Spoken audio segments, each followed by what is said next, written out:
Hi dudes, இப்போ நம்ம என்ன பண்ண போகிறோம்னா வாழை மரத்துலேருந்து தண்ணி எப்படி எடுக்கிறதுன்னு இப்போ நம்ம கற்றுக்க போகிறோம். வாங்க போய் ட்ரை பண்ணலாம். ஃபஸ்ட்டு வாழை மரம் வெட்டி நல்லா அதை ஓட்டை போடணும்.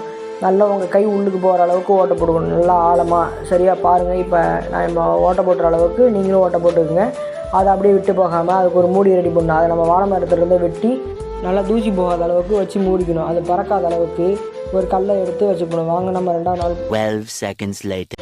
ஹாய் காய்ஸ், இப்போ நம்ம 2ஆம் நாள் வந்திருக்கோம். வாழையில் இருக்க தண்ணியை நம்ம குடிக்க போகிறோம். இதை குடித்தா என்ன நல்லதுன்னா, நம்ம கிட்னியில் இருக்கிற கல் கரைஞ்சிடும்னு சொல்லுவாங்க நம்ம முன்னோர்கள்.